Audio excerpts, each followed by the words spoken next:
didn't work this time. I'm saying this every time, but as much as I do it, it seems to have different latency every time. So I wait longer before I press it. I press it right on time. It doesn't matter. OBS is non-compatible with my brain as much as I try. Regardless, this is me getting back to an Apple video. I know the last one, which actually quite a few people watched, was not usually what you see on this channel, even though I do cover gaming from time to time. But this is MarkTech getting back to what he's really good at, which is repeating unsubstantiated claims about the next generation iPhone while pseudo just reading it out from Mac Rumors. Once again, I want to say a big thank you to anybody on Mac Rumors, 9to5Mac, Apple Insider, and similar websites who obviously collect a lot of that information. That being said, obviously they benefit themselves from people also repeating their information. And of course, not all information that is being given to us on those websites is always very well fact-checked or something like that. So it has all its pros and cons. That's why I always try to put rumors into context. That's why there are plenty of rumors that I do not cover. I will explain why I cover this specific rumor, both in why I believe it's somewhat believable, but also why it can start an interesting discussion, which not all rumors do, in my opinion. Like how some rumors are just regurgitated and just repeated for the 15th, 20th time, and at that point, to be quite honest, I don't care about covering it either. I might throw it into like a weekly like summary of news, or if there's like another rumor, like a big thing coming out, maybe I will contextualize it with that other thing. But individual rumors can be very finicky. They can be very, very, how do I put it without insulting the people covering it? Let's say they can be unstable in the sense that Apple might change its mind, or in the sense that they might have just been made up by somebody who wanted some clout. In this case, I tend to believe the rumor I'm about to cover, or I tend to really like the conversation that it starts. So this is why I'm covering it. This is not me saying this is 100% correct, nor is this me saying I will cover every rumor like this, but this is one I wanted to cover. Now, this rumor, and this will go somewhat against my own like standards somewhat, it's about an alleged Foxconn worker speaking to IT Home. Now, an alleged Foxconn worker, IT Home is like not. Let's just say nicely, it's not like Mark Gurman, and even Mark Gurman isn't sometimes Mark Gurman. But yeah, so the source here has obviously not been like double checked by all the websites and something like that. It's just an interesting rumor that is pretty detailed for what it is, and that's why I think most websites ran with it, including myself. So what is this rumor about? And as if you have seen from my thumbnail and from my title, actually my thumbnail covers one thing and my title covers both things. And it's primarily about all iPhone 15s, which includes the iPhone 15, the 15 Plus, the 15 Pro, and the 15 Pro Max / 15 Ultra. We still don't quite know what it's going to be called. It's about those phones getting much larger batteries. Now, why is that interesting? Well, on a very, very low level discussion, it's more battery equals better battery size. More battery equals better battery life. So why is it very interesting in this case, especially the pros? Well, let's go to the specific rumors, and the specific rumors are about the actual battery capacities. And the reason why I'm covering this is because June, July, August, this is usually the time when we start getting like somewhat concrete leaks on the battery capacity of the next generation iPhones. This is when they somewhat start getting assembled. This is when batteries are getting shipped to like the factories where the iPhone is getting like constructed to its final design. No, well, why does it not want my Touch ID? Okay, now it wants it.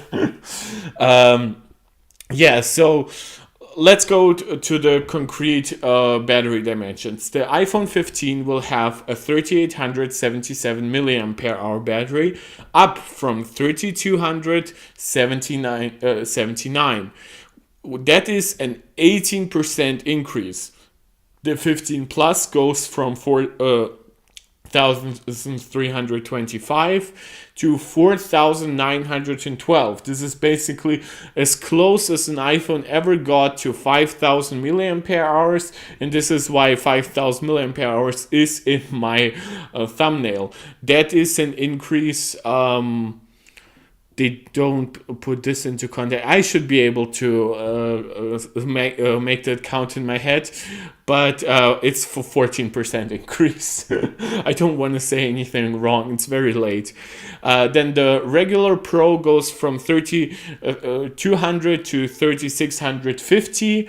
That's also 14% increase. And then finally the Pro Max version goes from 4,323 to 4852, which is a somewhat lesser but still noticeable 12% increase. And obviously that is also put into context with the Pro Max series having the best battery life anyway, and the Plus then coming close because it has even like a slightly larger battery, though this time around the capacity difference is actually much greater. When you look at it, the 14 Plus just had 2 milliampere hours more than the Pro Max, while the 15 Plus is rumored to have 60 milliampere hours more than the Pro Max. That's obviously not such a large difference when you consider the percentages here, but I would say it is pretty interesting and it does make sense. The Pro versions have an extra camera, and they are heavier anyway, so actually having a somewhat slightly smaller battery will just make them a little more ergonomically comfortable. And I think the difference is actually even more interesting when we compare the 15 to the 15 Pro, because here we actually have a pretty substantial difference also percentage wise, which is that we have a 3650 milliampere hours on the 15 Pro but 3877 on the 15. Now that being said, the Pros also have like ProMotion screens, which while theoretically they are brighter, they have a higher refresh rate, they also have adaptive refresh, and that can bring battery consumption down by quite a lot. So this is why usually, even though the non-pros have slightly larger battery capacities, we also see that with the 14, which has like 79 milliampere hours more, and we saw that with the 13 versus the 13 Pro, which actually has like 132 difference. So but the actual like battery life difference between those phones was pretty negligible for the most part. All of those models are ProMotion here. So while in the era of like the 12 Pro, where all displays were like 60 hertz, there was no ProMotion, that difference could actually count. And it was said that like the 12 could have like better battery life than the 12 Pro, for example. So, but let's go a little further here. Okay, so okay, they just discussed the percentages here into context. The sources without a proven track record, so this is why I am somewhat hesitant to cover it, but I do want to have the discussion that comes with it. The electric capacities seem plausible because this year's iPhone are expected to get slightly thicker. Yes, this is a rumor that has long prevailed. And it's still difficult to put into context because, in my opinion, we still haven't seen like like CAD files that would point to like a somewhat like thicker rounded shape. Like everything that I've seen is like slightly rounded, but again, I do, and I've put like the somewhat best iPhone render like in my thumbnail. But I do have to say that like I would love to just finally feel like especially a Pro series iPhone this year. So, of course, with it being thicker, it provides more internal space for larger batteries. And with the efficiency improvements of the A16 and A17, so why does this matter? So, the A17, this will be on the 15 Pro and the 15 Pro Max. This is where we are getting 3 nanometer chips finally, and supposedly 8 gigs of RAM. Unfortunately, I wanted to make a video actually on that. I thought it was a little too nerdy, which is that from all accounts, the 15 Pros will not get the fastest possible like LPDDR5X memory. It will have like the best LPDDR5, which is like 6400, but nothing in like the 7 or 8000 range. So the bandwidth will not be quite as high as it could be, but that's a different discussion. So, and the 14 Pro, like the 15 Plus and the 15, that will inherit the 16 chip from the previous 14 Pros, while obviously the 14 and 14 Plus run on the A15 chip, which they inherited from the 13 Pro and the 13 Pro Max. So in this case, this actually matters because when you look at like last year's lineup, you will find that the difference between the A15 and the A16, it does exist, but it's not enough to really like change anything substantially in the efficiency department. And this is why the Pro and the non-Pro phones have about the same battery capacity. Again, the biggest difference here is like 79 milliampere hours between the Pro and the regular 14. However, when we move to the 15 series, we now have like a 4 nanometer chip versus a 3 nanometer chip. And it's not like 4 nanometer was that much more efficient than N5P or something like that. So there will definitely be like a solid 15% efficiency improvement on those chips. I know that some like TSMC guidelines say that it will be like way more efficient than that. That is usually not how it works, because usually if a phone is more powerful, you will also use that power. However, you will just maybe moderate it better with like the efficiency course and stuff like that. So I believe that the Pro series will be able to at least match the non-Pro series, even though those have now noticeably larger batteries, again, especially the 15 versus the 15 Pro. And things like the higher resolution, higher refresh rate display will be like compensated for by the Pros using the superior LTPO technology versus the 15 and 15 Plus being stuck on LTPS, which most likely will still be just 60 Hertz. We haven't heard any rumors about Apple potentially like overclocking it to 90 or something like that. That would be my ideal case, not for me personally, because I'm always buying the Pros and the Maxes anyway. But I think people in that price range, with this usually starts at $800 now, do, in my opinion, deserve it.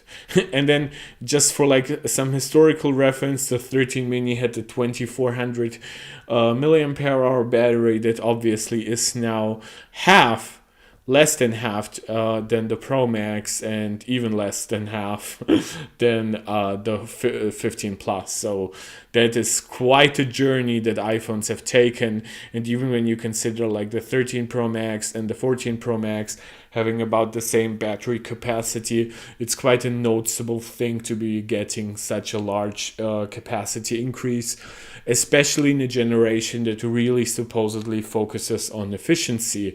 Like the new modems will be more efficient, the new chip will be more efficient, but then it's also, Apple will likely have some software tricks and They will push always on display even more, which again, like the 14, when we discuss like battery, this is why I wanted to have this discussion. For example, like the 14 Pro Max was often said to have like a worse battery life than the 13 Pro Max, and some people were like, oh well, yes, well, look, this has 4352 versus 4323. It has like a 28 milliampere hour difference. Yeah, that is complete nonsense. That the chipped efficiency difference would more than make up for it. What was the case, or originally at least, was that people really wanted to use always on display. And in addition to that, that display also gets much brighter. Outdoors, it goes up to 2000 nits versus 1000, and HDR content is brighter. The 14 Pro Max goes to 1600 nits, the 13 Pro Max gets to 1200 nits. So this just resulted in people like using the 14 Pro Max in like more intensive ways, while I think that overall, if you were to like equalize usage, you would probably get like 5% better battery life on the 14 Pro Max. Now the 15 Pro Max obviously throws away caution to the wind and obviously tries to compensate for everything, for an always on display, for a larger, for a brighter display, for like people just using a lot of high-speed 5G. Like the Pro series is supposed to be getting Wi-Fi 6E. That's also why newer, like, who knows? Like, yes, that those Wi-Fi modems will be newer and more efficient, but will they actually be more efficient while pushing twice the data throughput?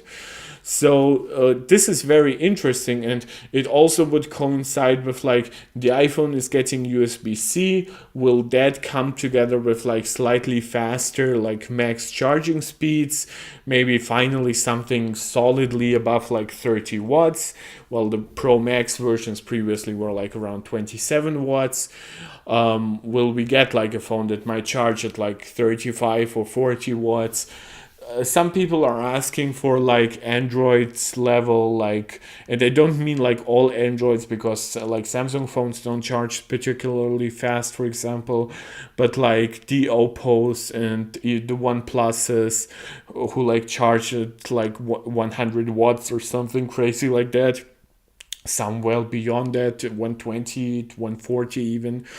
At least it's advertised like that. It should be also considered that those wattages are only reached for like a very small amount of time, and then to prevent like heat and battery degradation, that's then they usually throttle down to very comparable speeds in the 30-40 watt range. However, what should be considered here, you will need more time to charge this battery than this battery if there is no change in charge speed. And that could just be, like, when you consider that it's a 12% larger battery, that could just be Apple going from like 27 watts to like a full 30, and then it would charge about the same, maybe with like a better thermal system. It could be actually slightly faster, because it wouldn't need to like throttle down the charge speed midway through. Anybody who has like an electric vehicle knows how crazy batteries are like when it comes to reacting to heat. So yeah, that's actually interesting. But then when you look at even like the 15 plus, like that definitely needs like a solid 30 watts to have like acceptable charge speeds. So those are my thoughts on the actual battery that will result from like the battery capacity change. So I think the battery life on all those models will be much better. But I also believe that they will end up very comparable to each other when you compare the sizes. I apologize to anybody who doesn't use who expects dark mode everything. For some reason, it doesn't work on Apple's website, so I apologize for blinding anybody here. But for example, I put like the Pro Max versions here because those are the most interesting in my opinion. The 14 Pro Max is like rated for 29 hours of video playback, and then the 13 Pro Max at 28 hours. So despite the 13 Pro Max having a smaller battery, the efficiency of like the A16 supposedly is like bringing in extra hour video playback. The other battery like things are pretty much the same. So, however, the thing that I really wanted to cover, and that comes with the device itself, right? So when you compare like the 13 Pro Max, it's like the height is about the same. The height is a little less in the 14 Pro Max because it has smaller bezels. The width is actually quite nicely smaller, 0.5 millimeters, like 12, 13 millimeter thick, like cameras. Then the protrusion is such a large percentage of the overall device that it just isn't aesthetically pleasing, and ergonomically it likely wouldn't feel as balanced unless you put like a lot of weight in the lower portion of the phone. So in this case, I actually look forward to a slightly thicker phone as long as it's rounded off, right? That is my biggest thing. Like that's why I put like the 12, the 13, and the 14 Pro Max. I think that when you look at the 12 Pro Max, right, it's like it's the thinnest out of all of them. It's the lightest out of all of them. So switching to like that boxy shape didn't hurt it as much. But once we hit like those 240 grams and now closer to 8 millimeters, now suddenly we are looking at devices that are far less ergonomic. And I've been like a big critical thinker on that subject. Obviously, it won't stop me if from buying the 15 Pro Max if it's approximately the same as the 14 Pro Max. But there's another rumor, and that has to do with the weight. And the weight will change based on the materials used. Now, obviously, the front glass, the ceramic shield, everything about like a lot of the core elements of the phone is not about to change. However, what is about to change is this potential use of titanium. Now, when you look at, for example, the 14 Max, compare it to the 14 Plus, where is it? There it is. You will find that the 14 Plus, despite having actually a slightly larger battery, but it has one fewer camera and it has the aluminum frame, right? And it's almost 40 grams lighter. Now, titanium is lighter than stainless steel and it is more durable than stainless steel. That actually means that you could lose volumetrically less stainless steel, less titanium, and it's then lighter too, so you could actually bring it very close to the weight of aluminum, which aluminum is even lighter than titanium, but aluminum is way less durable, so you would need like a thicker portion of aluminum to come even close to what titanium is capable of. So even if, like, let's say the titanium chassis results in like a solid like 15 grams reduction, I know it isn't quite perfect math, but when you consider like the camera differences and everything else in between, that's sort of where I would put it. Then you have to consider that you get a larger battery, and I think what Apple is targeting basically is a device that will come in at those same 240 grams, let's say plus minus 5 grams. Maybe in the best case scenario, it could be like 10 grams lighter if it like really has a different construction. That should also be said, like the 14 Plus is built somewhat differently, like it's accessible both from the front and the back for repairs. So there is some difference here that I would say just makes the like a different design very interesting in what changes it will result in. Like Apple could like completely redesign the thermal system, and then we might actually end up with a phone that is heavier because Apple really wants the A17 to break all records, right? And maybe they want to really build out the antenna to have like the absolute fastest one ever in the phone, which also would add a little bit to the weight and stuff like that. So I wouldn't necessarily like promise anything, but just look even at the difference here. Like the 14 Plus has a dramatically larger battery than the 12 Pro Max, yet it's 25 grams lighter, and you cannot tell me that all that difference, even with a larger battery, comes down to the extra zoom camera here.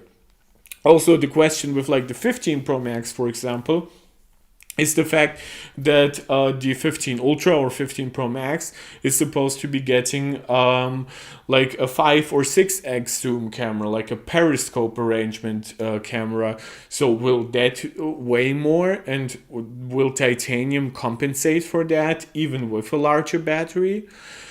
Those are all obviously speculations based on a lot of rumors coming together, and those rumors are most interesting when you look at the Pros, because the Pros are the heaviest phones. Even when you look at something like the 14 Pro, like the 14 Pro, I would say the weight is acceptable. It feels like really substantial because the density is quite immense for a phone that size. But I would say this could go up to 220 grams, and most people probably still wouldn't complain. However, here, this is where I have repeatedly suffered, quote unquote, from like hand strain because of the weight of the 14 Pro Max. So I would really appreciate a reduction of weight here. So that is the context for all the battery changes here. However, there's one extra rumor, and that also goes in a little bit into like pricing structure of the iPhone, which is why I wanted to cover this as well, is that the 15 Pro will begin with 256 gigs of storage. Now, for a long time, we have basically, quote unquote, known that the Pro series this year will be about $100 more expensive. So instead of starting at $1,000 for the 14 Pro, the 15 Pro will be $1,099, and then the 15 Pro Max or 15 Ultra will start at $1,200 instead of $1,100 for the 14 Pro Max. However, obviously, when we go back to the Apple's website, the storage capacities have been starting at 128 gigabytes, at least for the Pros for a while, right? When we look at now the 13 Pro, you will find that those also started at 128. And when you look at the 12 series, this is when we first started getting 128 as its base level. Because when we go to the 11 Pro, yes, the 11 Pro used to start at 64 gigabytes. That also makes like the 256 gigabyte model actually cheaper, because this upgrade was typically $150. This is now a $100 upgrade. So there is actually more value to be had down the line than previously, and this is why I think that like the 256 and for like power users, the 512 gigabyte versions are kind of no-brainers, especially for anybody who like tries ProRes recording or ProRAW photos, which I use ProRAW photos. I've just recently tried like taking a selfie at the cinema, and everything was like red light around me. And then in the regular like JPEG version, the iPhone tried to do some crazy color correction.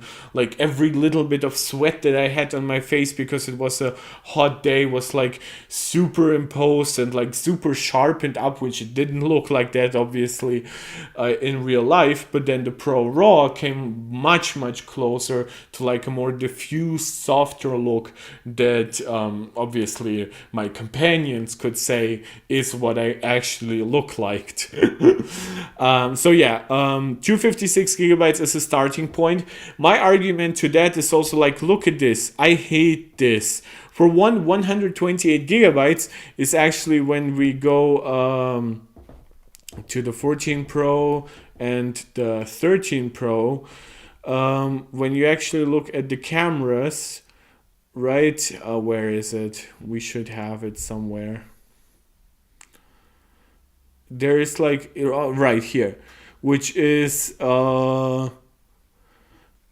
it should be saying that here somewhere, right? That like you cannot record like ProRes at 4K on the 128 gigabyte model. Does it not say that?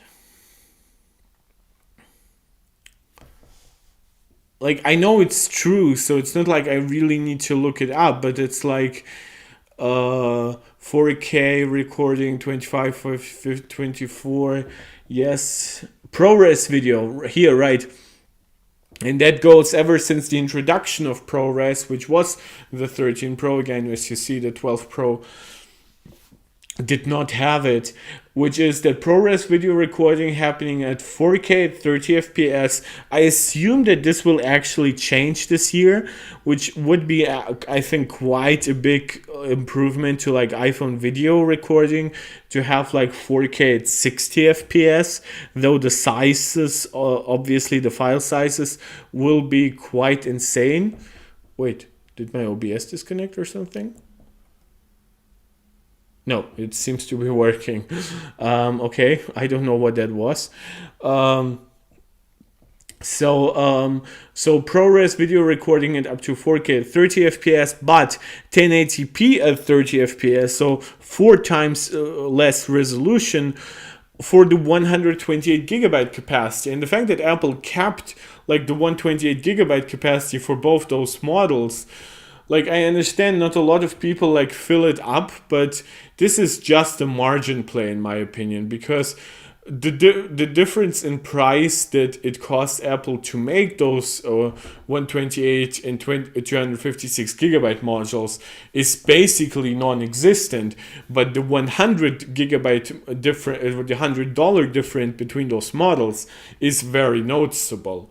So my hope would actually be that with a 256 gigabyte base storage, we could also see a small reduction in the upcharge to the 512, which is currently $200, and maybe it could be like $150. This is not an unrealistic ask. Storage prices has gone down. iPhones do not use like the fastest possible like PCIe 5.0 storage or something like that. Apple has a big control over the supply chain to how much storage they actually put onto it.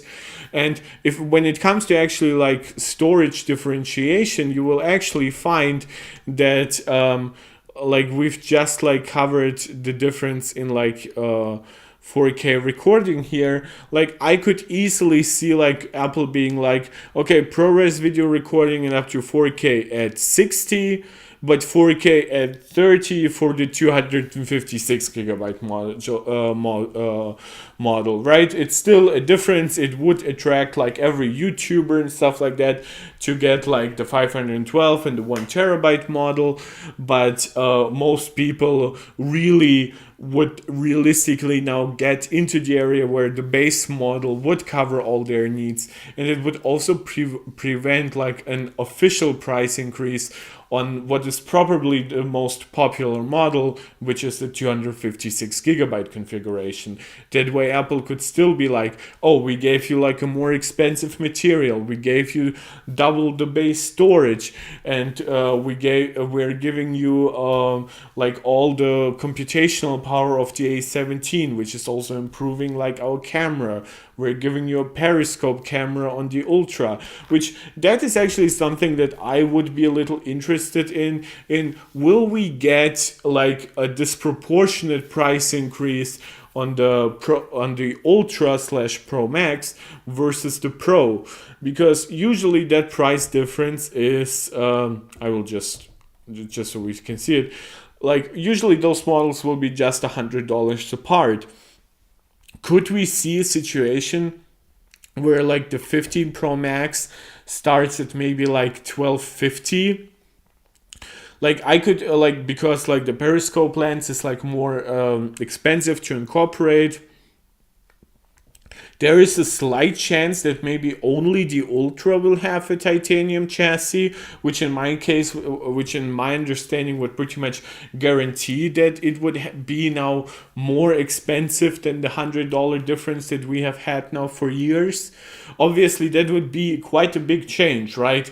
Like the Pro Max, which have started at like $1,100 basically since the 10s Max was introduced, now suddenly would be $1,250. However, it would be a very different phone, and in an era where we now have like $1,800 foldables with like a giant crease in the middle, like battery capacity slower than like the Galaxy S Ultras, no stylus support or poor stylus support, cameras from like 2 or 3 years ago.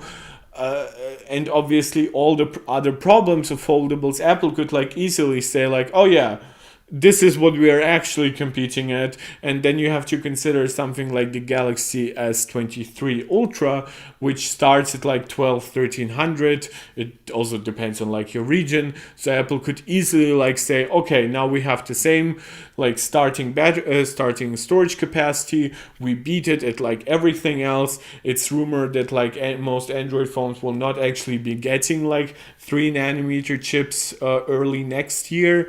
Like they will all wait for like N3E, which is like a somewhat cheaper, more mass producible version of 3nm, while Apple is pretty much the only vendor who is like getting N3B, like the first generation of 3nm. So Apple will have a lot of advantages, and as I've said, like there are some downsides to the 15 Pro Max when you like try to balance it out with like original rumors. Originally there were rumors that like the main camera sensor would be much larger, for example, but now everything points to it having the same main sensor size as the regular one. And there's also like the issue of as I said, like the difference in like RAM speed. Will it result in actually like more bandwidth that is usable by the GPU, or will Apple have to give it like a lot more cache to actually like improve the GPU? So there's a lot. I think that in theory, over the past few months there have been rumors that disappointed me in the 15 series, primarily because I'm also like a big fan of like the 3x zoom, and actually 5x and 6x zoom doesn't appeal that much to me. So the periscope camera would actually not be much of an improvement for my use case. However, if those changes are actually true, then I don't give a flying fart if it doesn't have like a much larger camera sensor. Like that battery increase, potentially with like a rounded off titanium chassis, 8 gigs of RAM, 3nm A17, updated modems for Wi-Fi and 5G. I think this would be an amazing device, even if it were like $50 more expensive than the $256 version of this phone, the 14 Pro Max. And if it was like 100, and that would like result in like $150 base price difference. However, I haven't bought a base price iPhone ever, so that doesn't concern me, but I understand that some people really like them because they just want like the nice camera for a few shots and the nice smooth display, so they don't necessarily care between 128 and 256. But if all those other differences are true, on top of all the things that have been like long rumored, like USB-C, of course, I think this would be insane. Like the larger battery capacity, 256 gigabytes base storage, all the changes like the newer chip, a battery connector that flows better into the ecosystem with the iPad and the MacBook. Quite honestly, this made me way more excited about the 15 series, even about like the 15 and the 15 Plus. Like I think that the 15 with this battery capacity, I could like easily recommend it like to now a teen or something like that who might not care as much about like 120 versus 60 hertz and like their, let's say, not like their first phone, but like their, even like their second or third phone, because I usually prefer like first phones to either be like something like minis or hand me downs, so it doesn't feel as bad if the phone gets broken. But if this is like the first nice phone that somebody gets and they have like all the battery life in the world, which also like matters if you like really want to prevent like any emergency situations where you potentially might not reach a child because their phone is has run out of battery because they were constantly on TikTok and Facebook, that actually is kind of a positive. So I think the pros will be absolute no-brainers this year. I think this is amazing. If true, again, I am not validating the rumors here. And I think in the context with all the other rumors, even with some of the more disappointing ones, even like for example I complained about like peak RAM speeds, but then you cannot forget like that the 13 Pro had like the same like RAM speeds as the 12 Pro, and this I believe is like the 11 Pro and stuff like that. So it's not unlike Apple to like reuse some parts for logistics. But this is also said to get like 8 gigs of RAM, which on an iPhone would be absolutely insane. And it would kind of also like speak to, for example, something like potentially ProRes at 4K 60, because you really need a large buffer to handle that much data. On top of all that, as always, I will keep updating you on interesting and believable rumors that I see. I will let you know over time also what I think of basically every Apple device in the lineup. So there's a lot of content planned. I do have a little more time on my hands right now. I really liked making this video. I apologize as I was talking a little fast. I just had a lot of Coke. Again, Coca-Cola, not cocaine. I'm sorry, YouTube safety algorithm. So I was a little adrenaline rushed here. However, I still hope that you could follow me. I hope that you enjoyed the content. I hope that you enjoyed the core discussion that we had here.